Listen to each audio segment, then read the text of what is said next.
Oh, come on. Do I look stupid enough to mix politics and entertainment, thus alienating half my audience? Yes, well, at least I was smart enough to say I am stupid.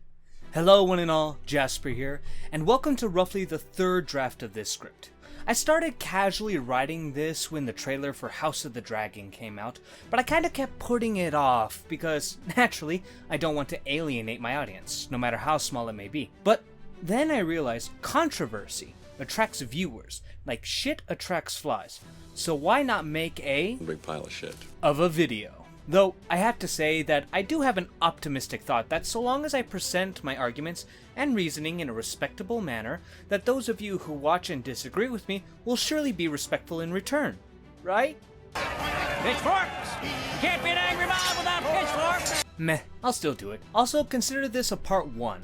Part 2 will focus specifically on Game of Thrones and the question of accuracy in adaptation. So I guess we should start off with my own personal opinion, so that way everyone at least knows my own biases and can take my thought process with a little grain of salt. I am fine with diversity in fantasy, but it has to be diversity that makes sense. Let me explain. If you want to have a cast of characters who have the appearance of, say, an African, someone from China, Indian, or America, then go for it.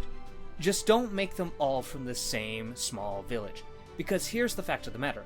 We all look different because our ancestors lived in vastly different parts of the world, and not just a simple next town over, or stateside, or even countryside, but continent-side. I am no scientist, so I apologize for not going into the specifics, but due to parts of the world having more or less sunlight would determine how our ancestors adapted to have the skin color that we have now. It is why people in Europe were white, Middle Eastern was brown, Africa was black, and the rest of Asia was I feel like I shouldn't finish that sentence. But either way, I think you get my point. When creating a world that is fictional, but still heavily resembles our past, specifically a past where traveling across continents was difficult and thus not done by a majority of people, well then it can feel a little awkward to see black people and white people and Asians all standing by each other in suits of crusader armor. To be clear, you can still have your diverse cast of characters, but make sure they are extra diverse. Don't make the difference just their skin. Make it their culture, their beliefs, their morals, their strengths and weaknesses. A character's skin color should never be who they are, but it should probably be shown that it does often come with far more unique aspects. But let's say the main cast isn't enough, and you want background characters to be diverse as well. Well, I wouldn't recommend it, but maybe just throw in a few lines about how there is a Griffin airline that makes traveling through the world easier, or maybe teleportation moving services.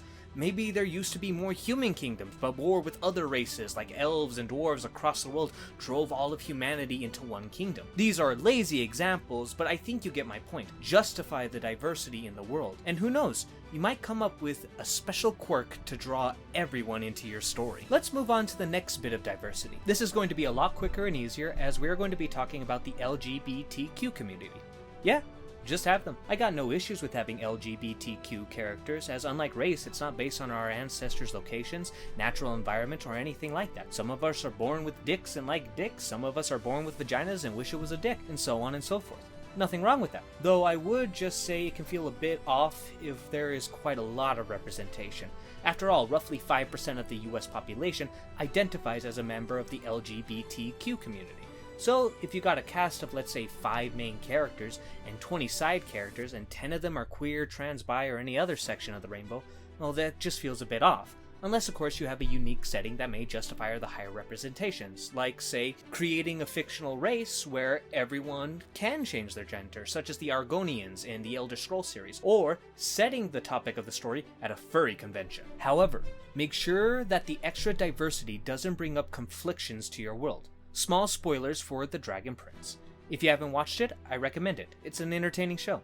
But anyways, we are introduced to a character named Anya, who is the adopted daughter of Anika and Neha, who are the lesbian queens of Durin. A story is told about her mother and how they died fighting. But them being lesbians brings up a lot of questions. All of the neighboring kingdoms seem to follow the historical primogeniture law of succession.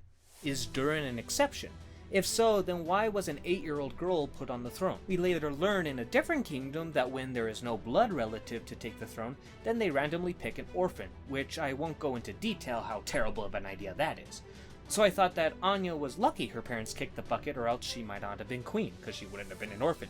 However, I went into the Reddit to ask everyone else if I was understanding this correctly, and they said no.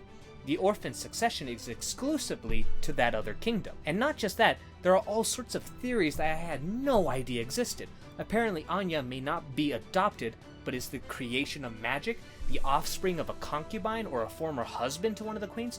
Heck, her queenship isn't exactly stable, since she says she's faced coups, assassination attempts, and other conspiracies. Is it because people don't support her because she does not have a blood claim? Was a cousin next in line, but he was overthrown by others and Anya was placed so that she could be controlled because she's younger? Again, it's fine to have lesbian queens or gay kings, but keep in mind with our default setting on how succession works, it brings up a lot of questions. Questions that, if not answered, make the reality of your world crumble even more than any flying, fire-breathing lizard might.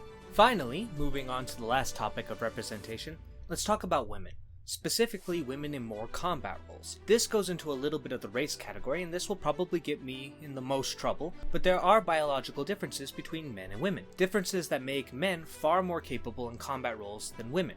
Heck, it's why we consider these roles masculine in the first place. Yet, it's not impossible to have women fill these roles, and I would say there are 3 ways of going about it. First, make your role just more fantastical and go extreme with the physical capabilities. If everyone has the potential to train and have the strength to uproot a tree, well, it makes sense why these women are able to as well. A good example I feel would be Toph from Avatar, Android 18 from Dragon Ball Z, and Ezra from Fairy Tail. The second way is having them be less masculine or strength-based in the combat role. Rather than having them be a physical match against men, have them rely on their speed, agility, and flexibility. Lean into the advantages the female body has. After all, just look at the massive differences between male and female gymnastics. Despite sharing the same name, the skills and requirements between the two are quite obviously different, even with the events they share, such as the floor exercise and the vault. Good examples of this are characters such as Ty Lee from Avatar, Black Widow from Marvel, Mikasa from Attack on Titan, and Mira Armstrong from Full Metal Alchemist, and sort of Arya from Game of Thrones. The final one is to make a woman an abnormality and to somewhat acknowledge it. Make her as big and as strong as other men, but don't portray her as something that anyone can just achieve. Easily the best example of this are Brianna Tarth and Noi from Dorohedoro. Like the race topic though, I recommend keeping background warrior women to a minimum, especially if you're going with a more realistic story or, God forbid, a historical story. I'm looking at you, Vikings. The reason being, a civilization can quickly recover from the loss of male life.